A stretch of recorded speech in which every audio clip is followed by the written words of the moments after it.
Conservative media done right. You're listening to the SHR Media Network.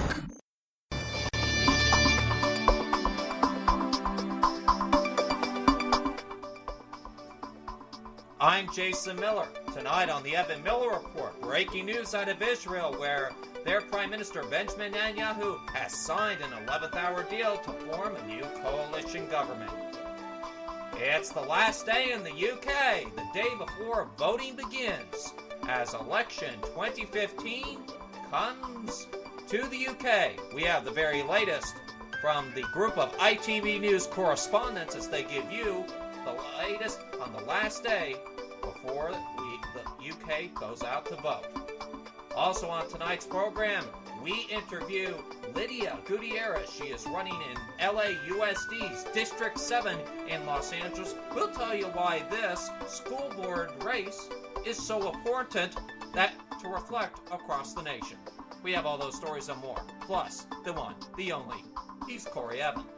Thank you, Jay. Severe storms are making their way across Oklahoma, and I've got the latest updates for you on those. U.S. productivity has slumped almost 2% in the first quarter of 2015. How has that affected the stock market? You'll find out. Not only has one of the big weekend fighters been sued, now the other has. Floyd Mayweather's ex-girlfriend has filed a lawsuit against him over a Katie Couric interview. Of all the asinine things. Oh yes, and Ashton Kutcher has surprised his mom with a home renovation in entertainment. That's all coming up on your conservative news source, the Evan Miller Report, starting now.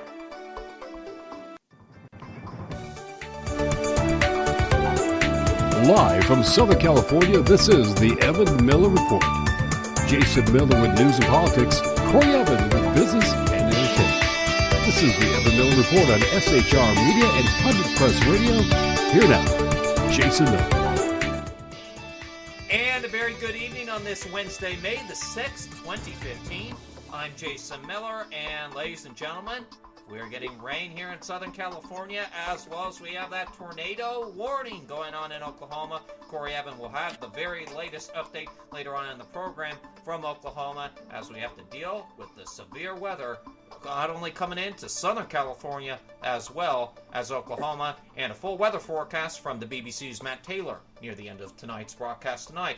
But of course, ladies and gentlemen, we like to start off tonight with developing news out of the Middle East, more predominantly Israel, where their Prime Minister Benjamin Netanyahu has agreed to an 11th hour deal to form a new coalition government. The agreement, 7 weeks after his Likud party won the election in Israel, came just before a final deadline for the formation of an administration. Mr. Netanyahu needed backing from the right-wing Big Yadin party to give him the necessary 61 seats. Mr. Netanyahu became prime minister in 1996, is now on course for his fourth term in office. The leader of Bennett Joes, which is the Jewish Home Party, Naftali Bennett, has demanded the Justice Ministry in return for support from his 8 MPs. He opposes the establishment of a Palestine state and enjoys the support of Israeli settler communities in the West Bank and has called for the annexation of parts of the occupied territory.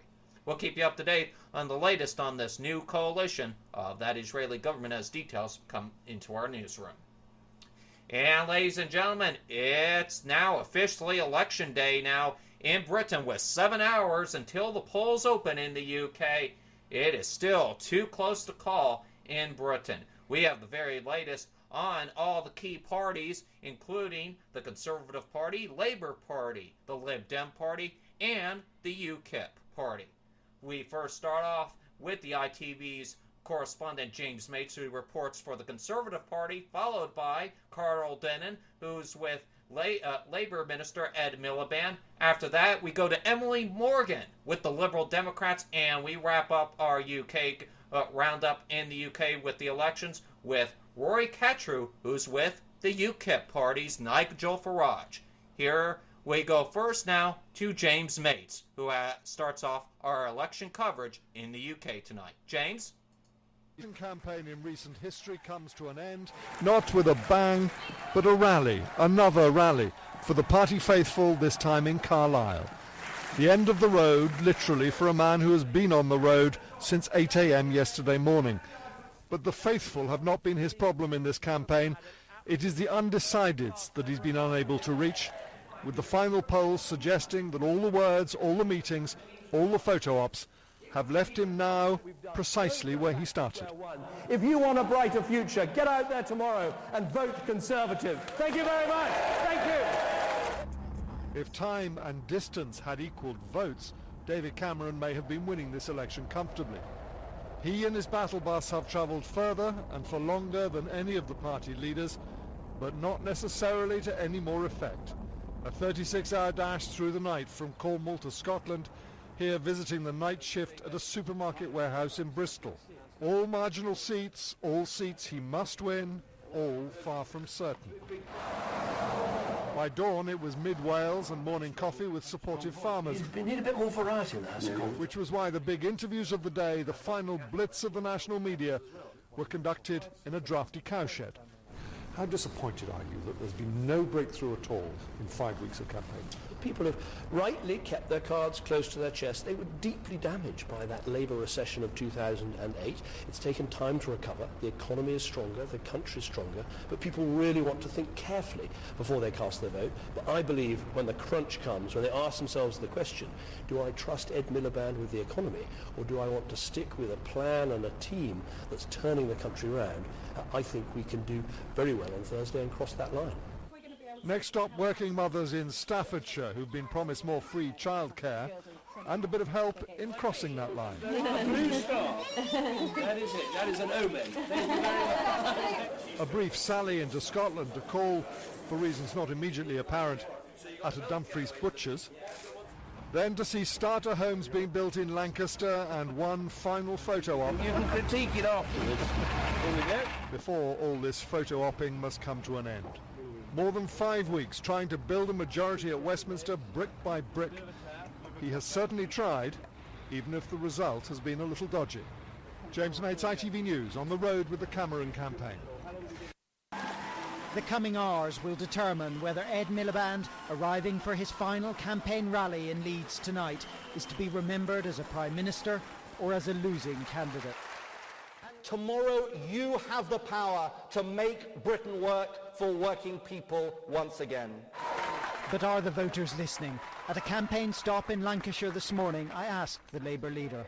Have you done enough? Will you be the next Prime Minister of this country? I'm confident, Carl, but I know this is now the decision for the British people. As he boarded his campaign bus for one of its final journeys, I asked Ed Miliband about what happens next. If David Cameron leads the biggest party come Friday, but doesn't have a majority for getting his Queen's speech through, will you call on him to resign? I'm not going to start commentating on an election where not one vote has been counted. Let's focus on what matters. It's about saying our young people are going to have a better future, cutting tuition fees for them, and it's about rescuing our NHS. But if you want to get all those things through, and other parties, whoever they may be, want to help you, I mean, you'll accept that help, right? But it'll be up for other parties to decide how they vote in the House of Commons. While the campaign buses have covered thousands of miles, the polls have stood still. Although Ed Miliband's poor personal ratings have improved. I've really enjoyed the chance, to go out and talk to people about how we can change the country. And if I've looked like I've been enjoying that, I have been. Do you think people see you differently now from the way they saw you at the start? Well, look, I think we'll find out what people think tomorrow. We don't have long to wait. And tonight in Leeds, this was his final plea.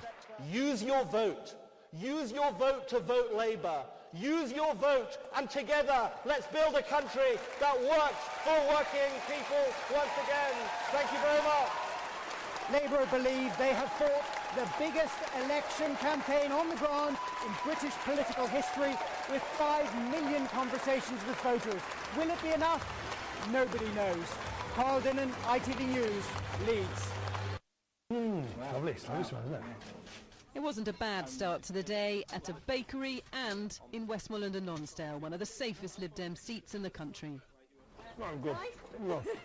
Nick Clegg even managed to eat a sausage sandwich without incident. He then continued his mammoth journey to John O'Groats, spending most of the day in Scotland. We're going to win. We're going to win here against the SNP. We're going to win against Labour. We're going to win against the Conservatives. But he faces virtual wipeout here and needs at least 30 seats nationally to be a key player on Friday. Nothing, though, could dampen the mood. They loved that, and later Nick Clegg told me on the bus why he's so ebullient. At the beginning of the campaign, everybody was writing us off, and now we are just, a few hours away from the polls closing tomorrow night, and I think we will be the surprise story of the night. I think we're going to do much, much better than our critics and sceptics have suggested. It was on to Inverness to drop in on an old friend. By the end of the day, Nick Clegg will have visited 10 Lib Dem constituencies in 48 hours. He faces huge losses from both the Tories and the SNP. Danny Alexander could be one of them. Enough? Yeah, okay. He's a proper Highlander. He knows how to... We'll hammer the Nazi. That's the spirit they might all need in the coming days. For now, though, there was one last stop, John O'Groats. From Land's End to John O'Groats, you've got to vote Liberal Democrat. Thank you very much. Over 6 weeks, Nick Clegg's travelled 8,000 miles and to the end of the country to persuade voters to put him back in government. But will it be enough to save his party from near oblivion? Emily Morgan, ITV News in John O'Groats. Nigel Farage closed his campaign tonight. A speech without a script, but with a message that is well rehearsed. I don't want that flag. I don't want that anthem. I don't want European presidents. I want my country back.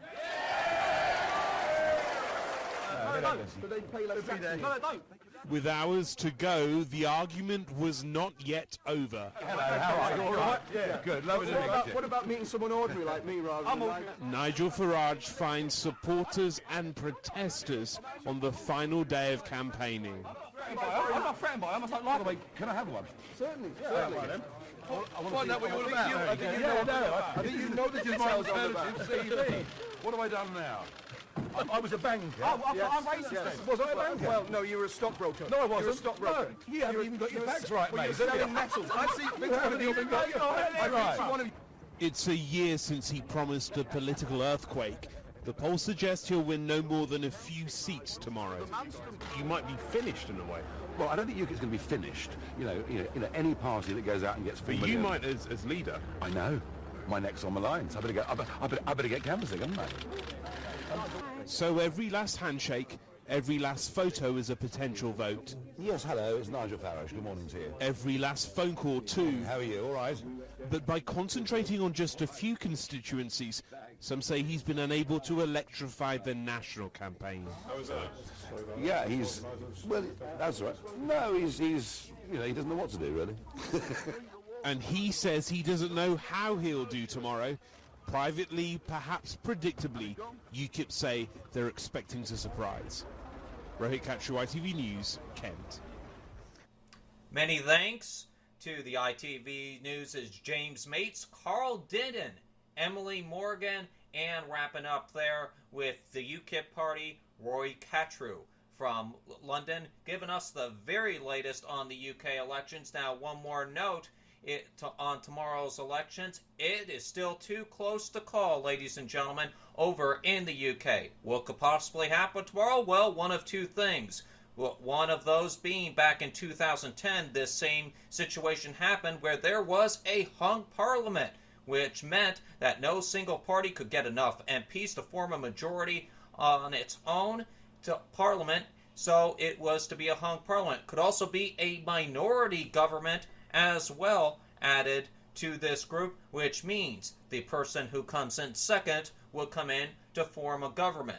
So what happens if there's another hung parliament, ladies and gentlemen? Well, it'll be another round of talks between the party leaders and their negotiating teams as they try to put together another coalition government or a looser deal to put either the Conservative leader and current Prime Minister David Cameron back in charge or the Labour leader Ed Miliband, the only two people with a realistic chance into power as Prime Minister in Downing Street.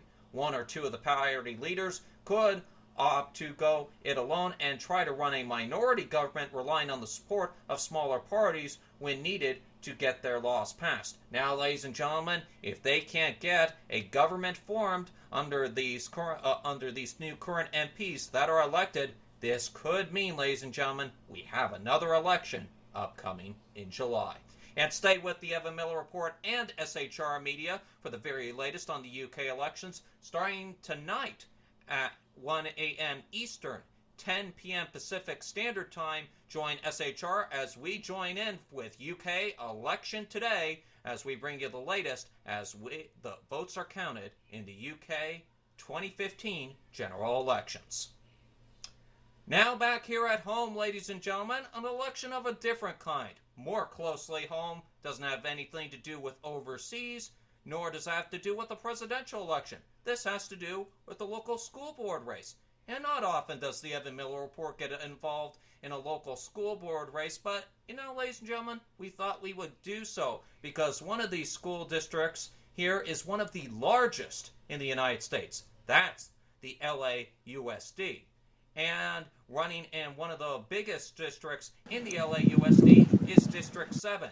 Now, some of you may be familiar with our next guest, Lydia Gutierrez. She ran for state superintendent in one of the last elections, during the election that President Obama won back in 2012. And she joins us now from District 7 up in Los Angeles to talk about her run for District 7.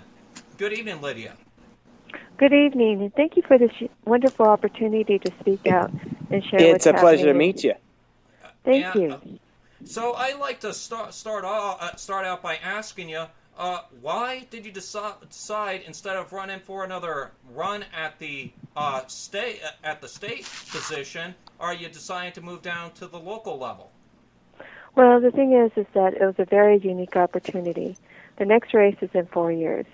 And you still need to continue to be educated and to understand the policies. And I thought at the local level, being at the largest school district in the state of California, it's the second largest in the United States, that would be a wonderful opportunity to be educated, to understand policies and what's happening at the ground level.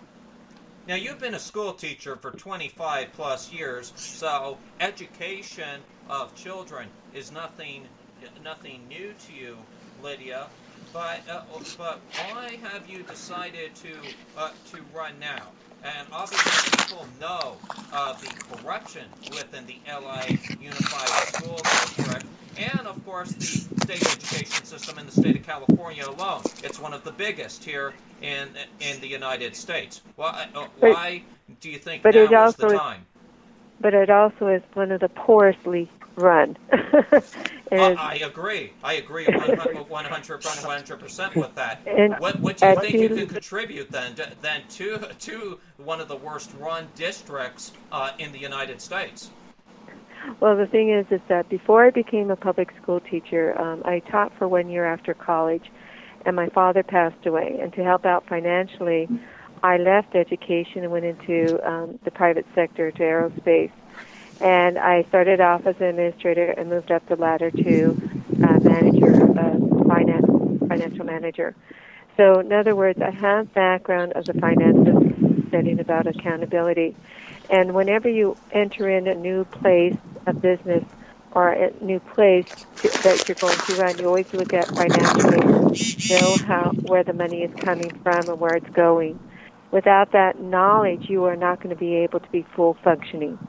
So when I saw LAUSD just literally throwing money down the toilet and flushing it, and our children failing at such high rates, I said, enough is enough.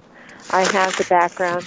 I have the financial background. I have the educational background. I understand what is needed for children to be successful. So I put my hat in the ring. But they've had, in the meantime, the person I'm running against, his name is Richard Ladovic. He's been in office for 8 years, and within 8 years, we've already spent $1.7 billion wastefully, recklessly. There was no need for that expenditure. We have 2 court cases that just was lost by LAUSD because of sexual abuse of children. Parents and the children were complaining about specific teachers, and nothing was done. And so finally a lawsuit was claimed against the LAUSD, and they had to pay out $169 million on those 2 court cases. We have another case Go ahead. Pardon me. One of the other main issue is that you have the likes of charter schools coming against you. There is a mailer going out, and they're having a bashing campaign against your campaign. And I don't mean to be biased in any way, but what did you do in your campaign, and what is your campaign done to these charter schools for them to be so, excuse the term, pissed off at you? Well, the reason why they're upset is that they have nurtured, and in other words, they put a lot of money in the school board race so they can control the school board. It's one of those sidekicks. What happens is that LAUSD has to be run poorly. In other words, they have to do a very bad job, because then the charter schools get to move in. That's how this is for LAUSD. I can't say anything for another school district, but that's how they get to move in. So when a school board member creates a disastrous situation that the schools can't even function normally, then charter schools get to move in, talk to the parents, and then persuade them to sign the documentation and then bring over the school system into the charter schools. So what happens is, with my background as in finances and understanding the educational system, I'm a threat to them, because then I bring about accountability, because my job is to bring back a fully functioning educational system that's going to benefit the child, and they don't want that. So I'm a threat in that way. Now, So why wouldn't they want? So sorry, I'm aghast of why anyone wouldn't want a good education for their kids, or for anyone else's kids for that matter. But I digress.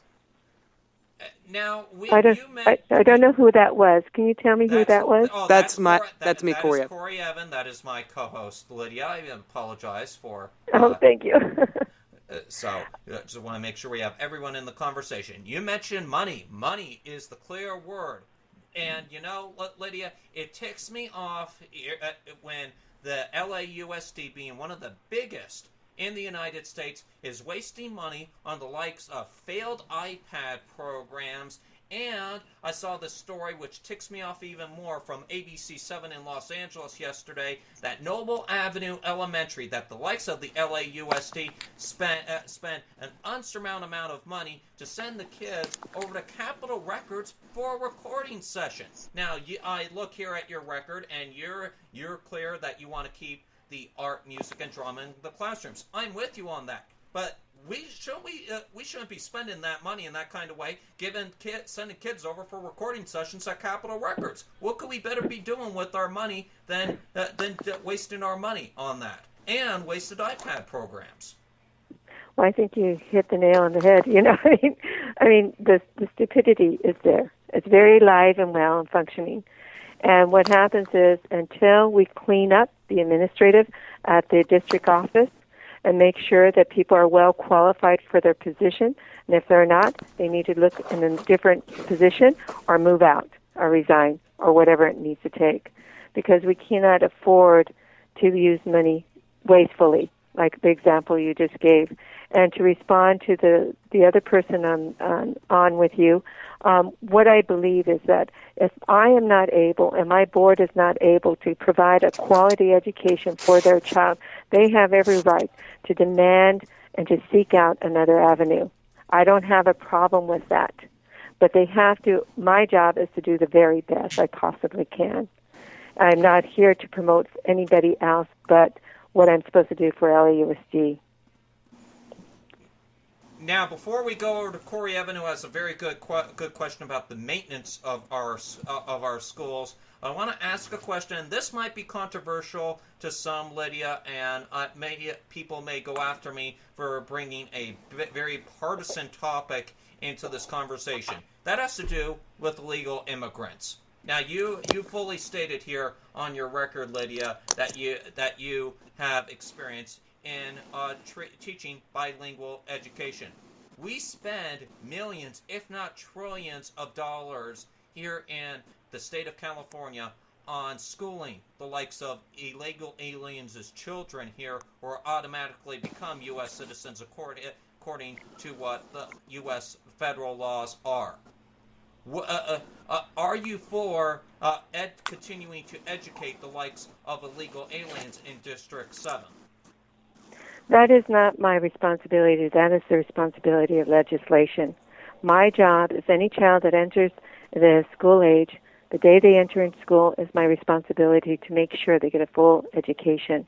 I am not going to play God and say, you kids come in, you don't. That's not my responsibility. That's the legislation's responsibility. I put that at their doorstep.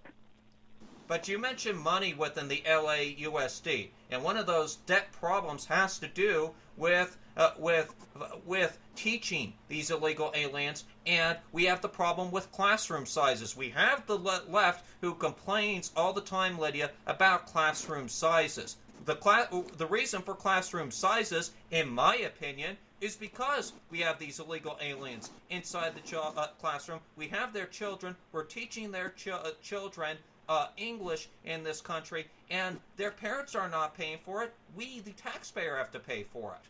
So who do we hold accountable? I've given you my answer. Okay, all right. Well, I will stick with then. I will leave you. Yeah, with, we'll Corey pin Evans. that to the legislature and make sure that something gets done. Because you know us, we like to get answers, Jay.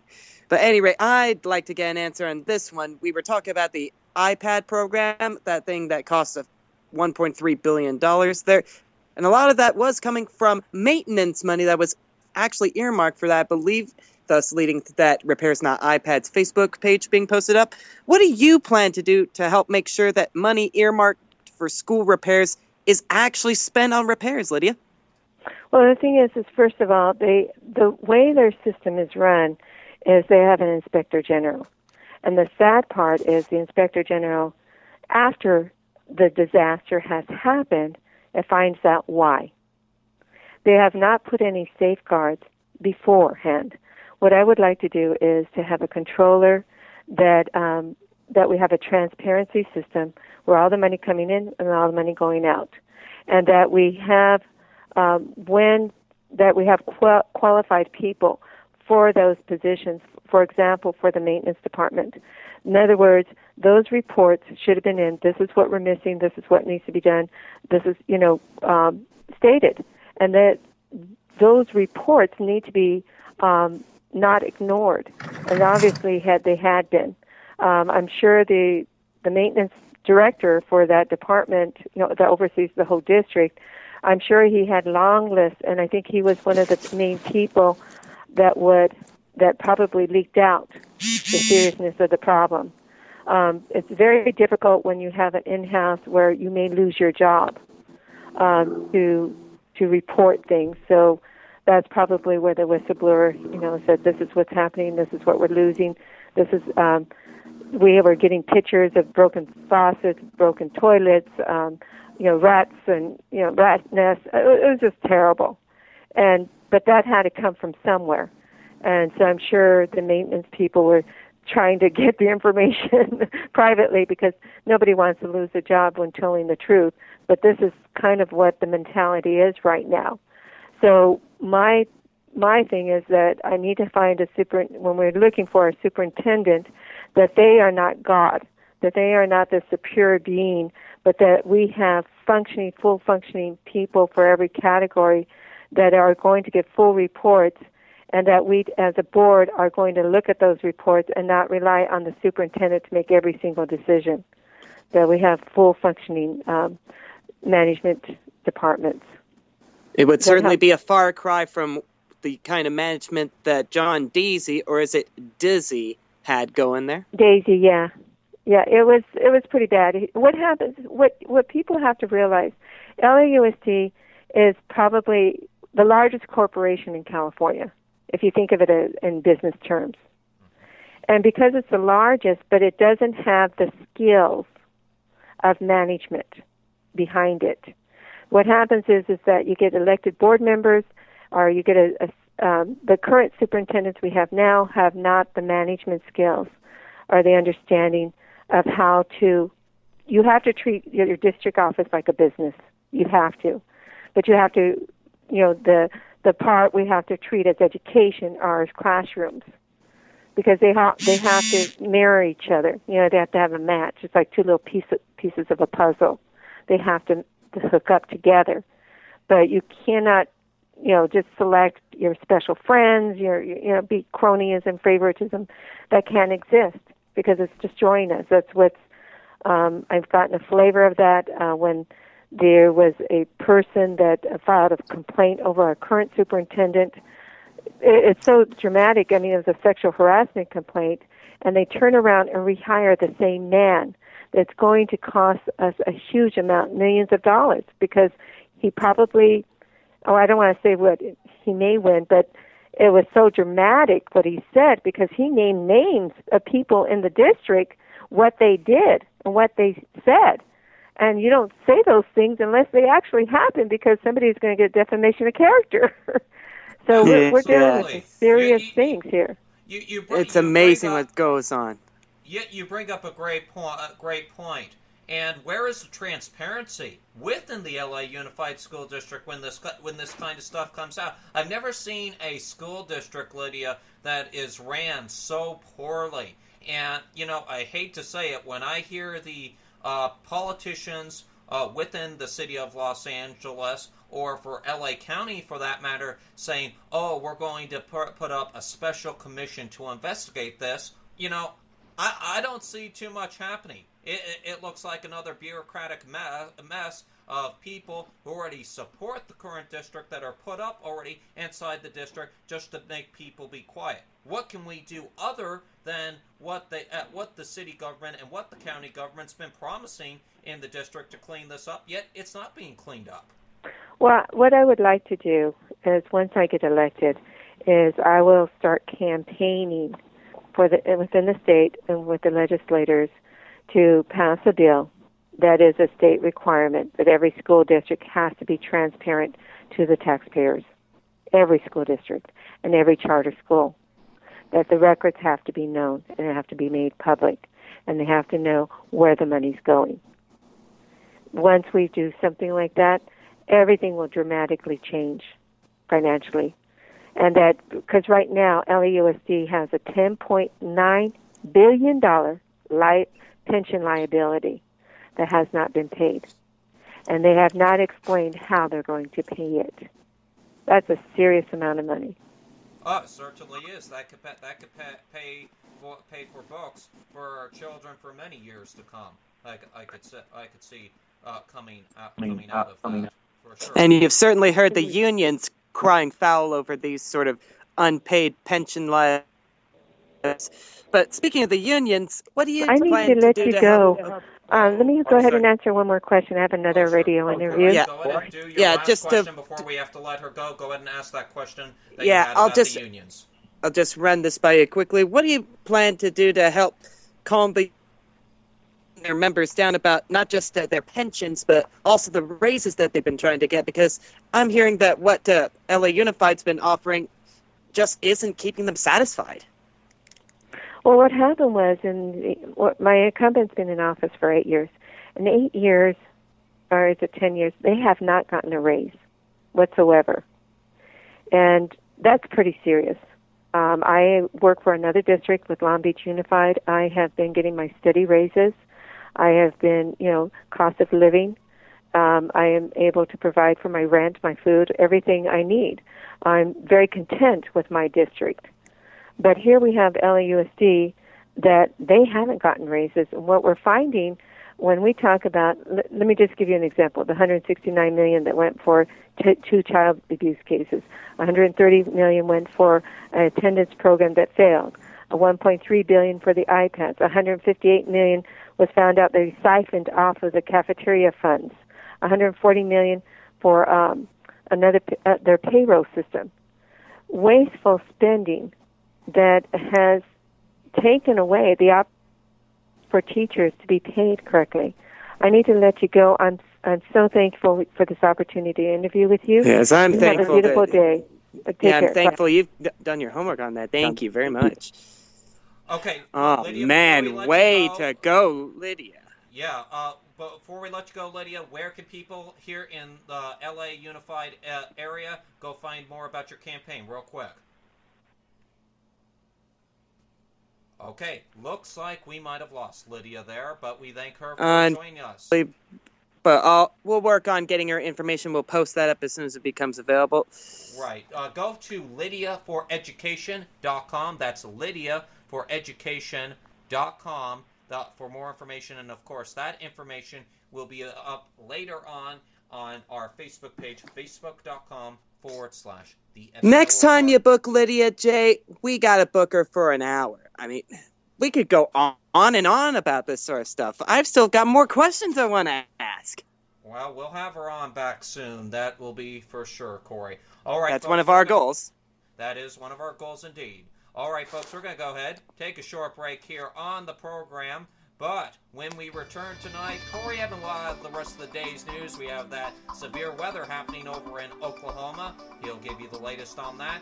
Plus, later on tonight is the Sackheads Radio Show at 11 Eastern, 8 Pacific.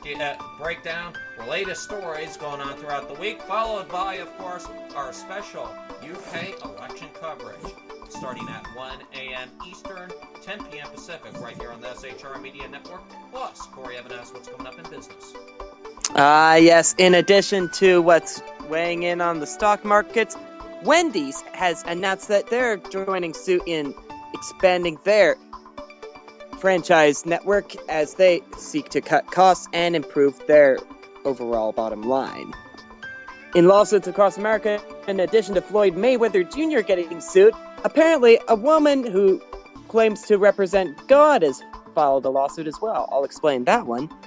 And in addition to Ashton Kutcher, the director of the Avengers, momentarily signed off of Twitter for good and then re-signed up, or something like that.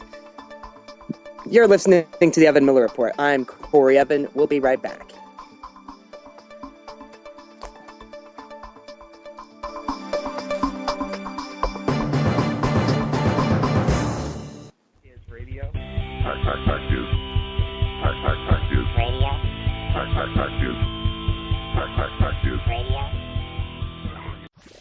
Conservative media done right. You're listening to the SHR Media Network. How you doing? John Grant here. When I'm not slaving over a hot microphone on the 405radio.com Saturdays at 10 a.m. Eastern, I check out Sean and Clint here at Sackheads Radio. We all appreciate the best political bloggers, writers, and commentators. We either get them on our shows or we make fun of them, as it should be. So check us out live Saturdays at 10 a.m. Eastern or forever on the podcasts on the 405radio.com. This is Tammy Jackson, inviting you to join me on the Tammy Jackson Show every Tuesday night at 7 p.m. Pacific on the 405radio.com. Put down that remote and tune into the show that covers politics, guns and the Second Amendment, religious liberties, sanctity of life, the military, and more. I host newsworthy guests and work hard to be a conservative radio show that's not like all the others. So save Tuesday nights at 7 p.m. Pacific for me, Tammy Jackson, on the 405media.com.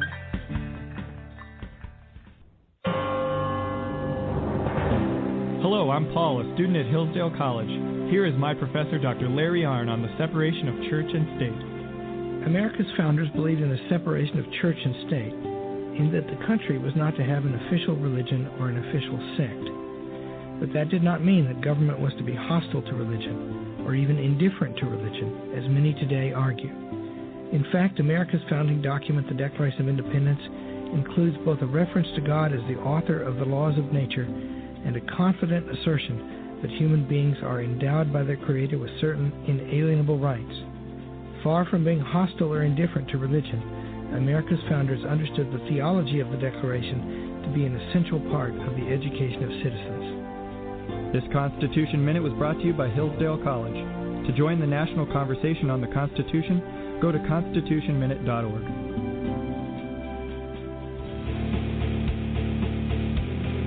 Hi, this is Rooster from Outcry Radio. Catch me here on Blog Talk Radio every Saturday night at 11 p.m. Eastern Standard Time, or follow my blog. Now, back to the Sackheads. Conservative media done right.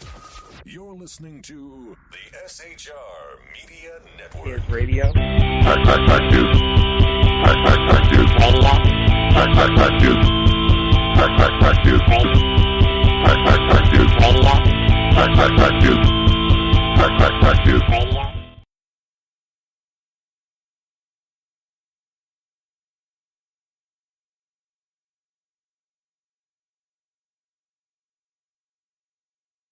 What's up, everyone? Corey Evan here from the SHR Weekender. I describe the Weekender as a news magazine. You might describe it as business in the front, party in the back. I bring you the big stories of the week, the ones that matter, and help you make sense of them. But I also bring you lots of fun stories, too. That's because I know you've got weekend plans. Besides, I love doing features. I read the classifieds. I take public figures for a spin. And who else do you know who reads a game show news minute? Thought so. That's what I bring you every Saturday at 3 Eastern, noon Pacific on shrmedia.com. I'll see you on the Weekender. Every single one of his medical bills, everything is just all taken care of. We have phenomenal research, outstanding clinical care, and the generosity of public, which allow us to treat patients regardless of what it takes. At St. Jude, families never receive a bill for treatment, travel, housing, or food, because the only thing a family should worry about is helping their child live.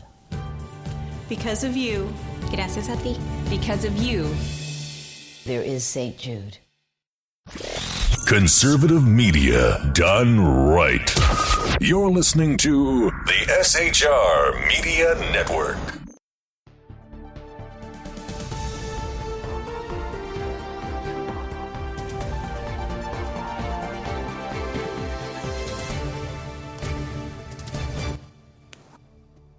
Welcome back to the Evan Miller Report. It's time to across the nation and hear what's going on. First up from WGBH Boston, Wednesday afternoon, jurors in the trial of convicted Boston Marathon bomber Dzhokhar Tsarnaev heard about the prison where Tsarnaev will likely spend his life if he's not put to death, and the lack of human contact he'd experienced there. The description of ADX, the maximum security federal facility in Florence, Colorado, came from Mark Beasy, a veteran of the Federal Bureau of Prisons. He said Tsarnaev would live in a separate wing for prisoners subject to so-called special administrative measures.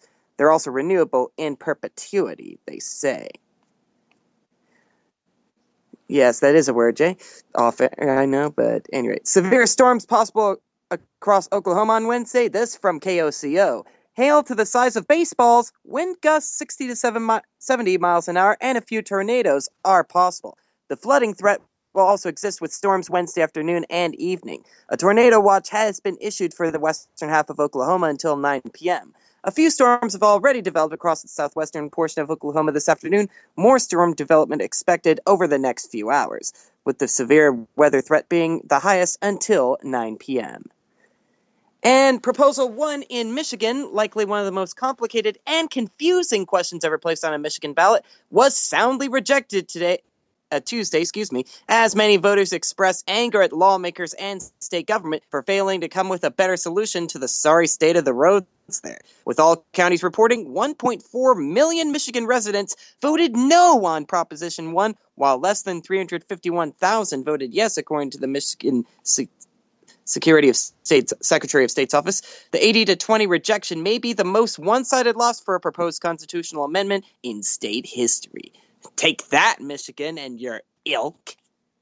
And that's what I've got for our national news right now. Let's go into the business world. If I could get that little bell. There we are.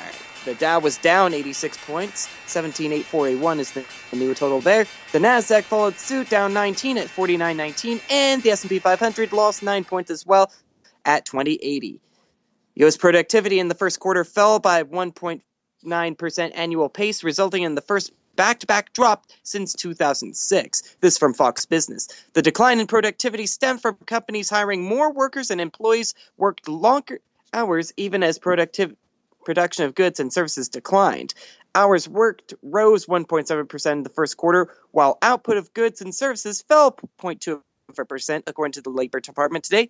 Lower output may have been partly the result of an unusually harsh winter, disrupting production and a surging dollar that curtailed U.S. exports. Unit labor costs, meanwhile, jumped by a 5% annual rate to mark the biggest gain in a year, though they're only up 1.1% compared to a year earlier. Hourly compensation for all workers rose 3.1% in the first quarter, and it rose a strong 6.2% adjusted for inflation.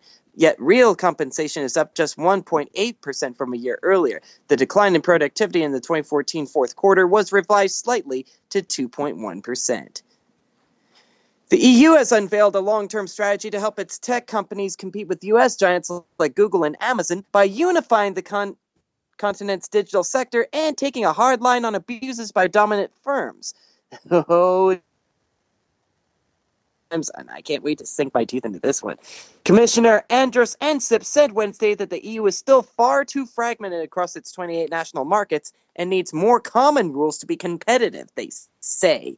He claimed new plans to unite the digital economy should help create jobs and growth on a continent still struggling to emerge from the financial crisis. At the same time, the Commission opened an inquiry into the sector to see where open competition is stifled, especially when it comes to cross-border online trade in sectors like electronics and clothing. The inquiry would look at the way that companies like Google, Amazon, Facebook, and eBay handle online trade. The strategy involves creating more unified regulation of the internet. There's that term again, ladies and gentlemen. Look out. The plan is to make e-commerce easier, they say, across borders by harmonizing rules on contracts and consumer protection when people buy products online ranging from furniture and shoes to ebooks or apps. The rules would be enforced more rapidly and consistently.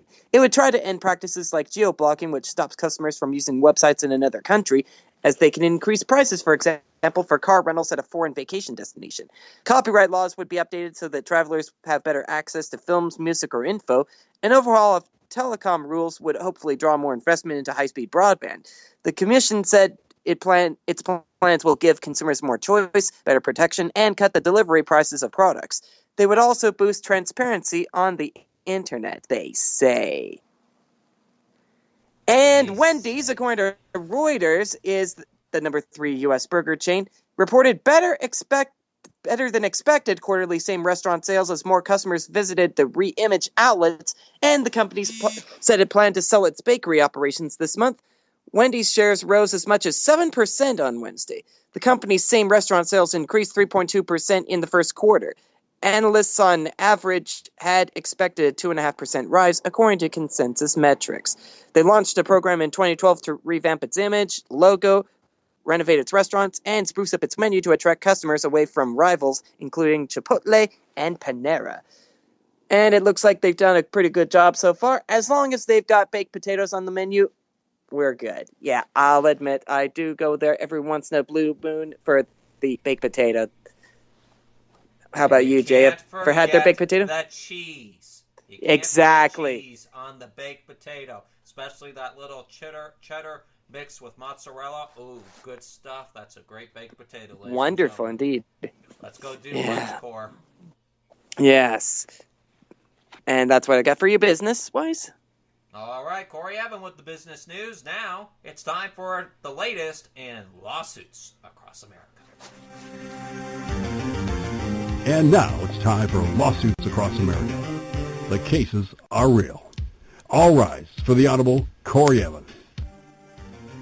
Thank you. As always, ladies and gentlemen, please be seated. Come to order. Lawsuits Across America is now in session. First item on the docket, Floyd Mayweather's ex-girlfriend Josie Harris filed a lawsuit against him on Tuesday, claiming the 38-year-old fighter lied about a 2010 domestic assault during a widely viewed April interview with Katie Couric. This from the Washington Post. The civil lawsuit, which was filed in California Superior Court in L.A. County and obtained by Deadspin, complains of defamation as well as intentional and negligent infliction of, get this, Jay, emotional distress. Emotional distress? That's baloney. It doesn't even make any sense. You betcha. Harris is seeking reparations that, quote, will exceed the sum of $20 million, according to the suit. The suit begins with a recitation of the altercation, which is similar to the account given to PD in 2010 by Mayweather's then 11-year-old son, Karan. It states around 5 September 9th, 2010, Floyd Mayweather Jr. entered Josie Harris's home, found her asleep on the family room sofa, and he was in a jealous rage and grabbed her by her hair and started to viciously beat her and blah, blah, blah, blah, blah. I'll post this up so you can read the whole complaint.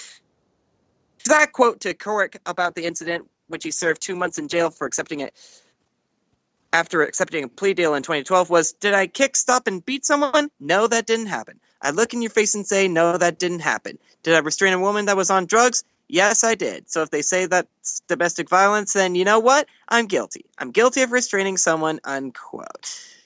The lawsuit alleges Mayweather made the statements to drum up positive press for himself before the May 2nd fight, which he won by unanimous decision against Pacquiao. However, the lawsuit also claims Mayweather's words were a lie. Like I said, I'll post this up. You can read the whole thing and decide for yourself who's the liar. And Sylvia Driscoll, a 66-year-old woman in Nebraska, has filed a lawsuit against all people who identify as LGBT, the Omaha World Herald reports. Great. This is going to make bad press for us pro-marriage activists, isn't it?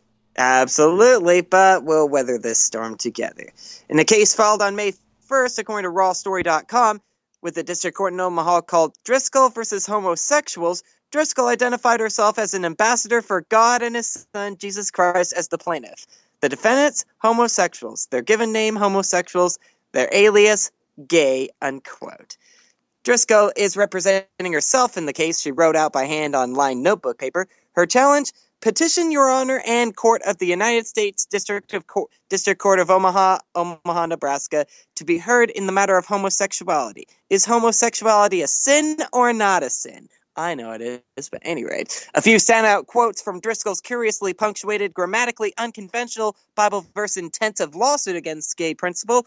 The homosexuals say it's not a sin to be a homosexual. Hearing the boasting of the defendant, the homosexuals on the world news, from the young to the old, the rich and famous, how they were tired of hiding in the closet, contended that homosexuality is a sin and that the homosexuals know it is a sin to live a life of homosexuality. Why else would they have been hiding in the closet? And deceivers and thieves, that it is reasonable to believe a child will grow up to be one of three, or all three, something. And never before has our great nation, the U.S., and our great state of Nebraska been besieged by sin. The way to destroy any nation or state is to destroy its morals. Yes, it goes on and on and on and on. And like I said, I'll just go ahead and post the whole Lawsuits Across America docket and let you decide who deserves to be found in favor of. That's going to be on Facebook.com/The Evan Miller Report. Until next time, I'm Corey Evan with Lawsuits Across America. Case dismissed. Good grief. Good grief indeed. My goodness. Corey Evan with tonight's flammable Lawsuits Across America. Put a gas can next to this lawsuit. You may have a rocket blow up in the sky. Goodness gracious.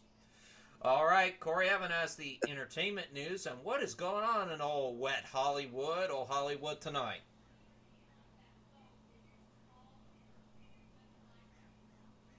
All right, looks like we have lost Corey Evan.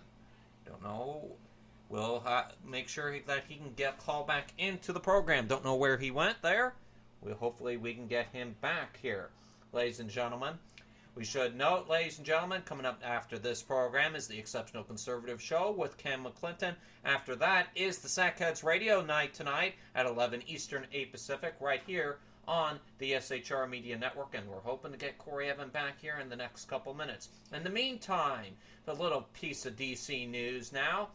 Former President Bill Clinton and the Clinton Foundation's Global Initiative are being hosted this week at a 5-star luxury hotel in Morocco by one of the world's most controversial mining companies, which has been criticized for serious human rights violations by the Robert F. Kennedy Center for Justice. The Moroccan government-owned mining company by the name of OCP operates in a disputed international territory in a remote part of the Saharan Desert, and the firm has been criticized for removing the resources without adequately compensating the impoverished people who live there. OCP is paying up to $1 million to help host the prestigious event and throw a private cocktail reception to the dismay of many human rights activists.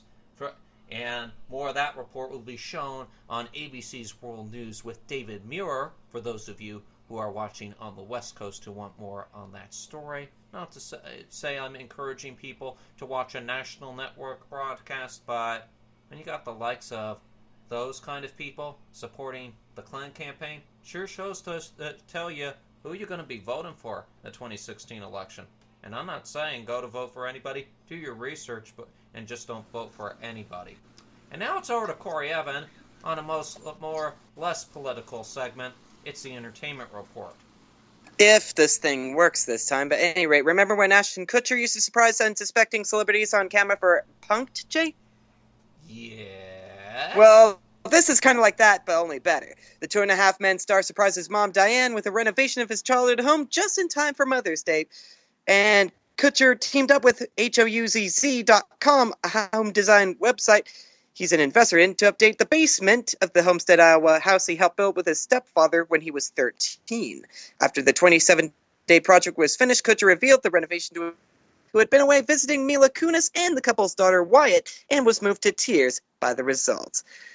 Congratulations, Mother, and it's all documented for House.com, and you can watch that video on their site. But at any rate, that is your Entertainment Report. Good job, Ashton. Hope to entertain everyone again tomorrow. Back to you, Jay. Thank you very much, Corey Evan. Corey Evan with the short and sweet Entertainment Report. Very sweet. A son building a house for his mother. You don't hear that kind of story every day. Well, renovating it, but yeah, definitely a good story to hear on a Wednesday.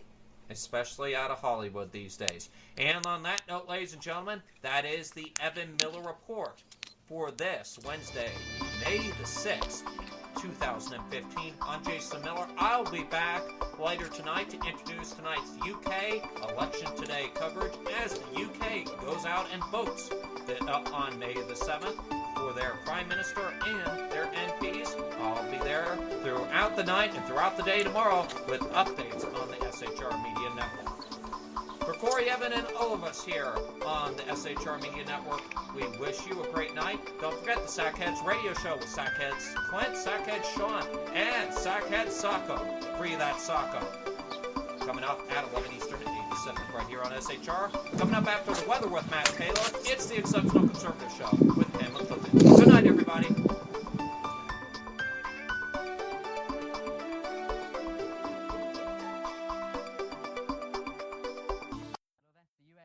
Is the focus for this, your latest weather update. Across many eastern areas at the moment, you can see the orange colours on our temperature map. The warmth is in place. Cooler towards the west. In between, we have the Canadian prairies, the plains. This is where we've got very humid air pushing northwards, and dividing line between those two different air masses. It's another recipe for some big storms on Thursday. Severe storms across Texas, Oklahoma, Kansas in particular could come with some tornadoes, damaging winds, large hail, but still pretty wet up towards the Midwest and the Canadian prairies as well. On the western flank of it, we'll still get a few heavy showers and thunderstorms in around the Rockies. Not as bad as it has been in Colorado, admittedly. But along the west coast, it's fine, dry, sunny.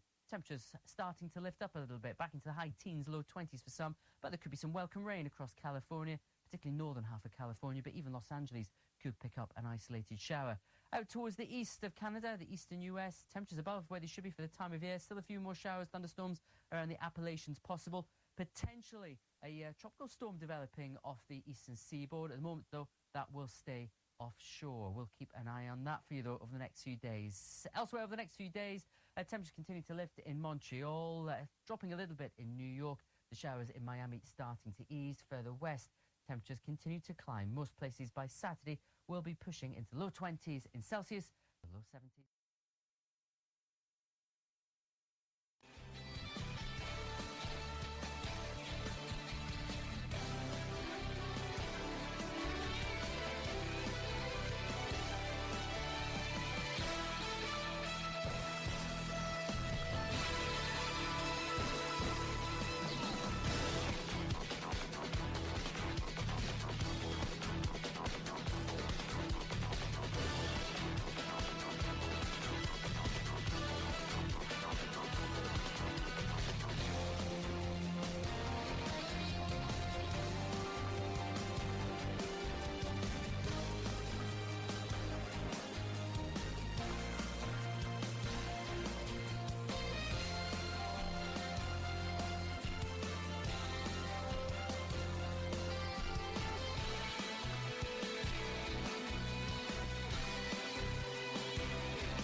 Conservative media done right.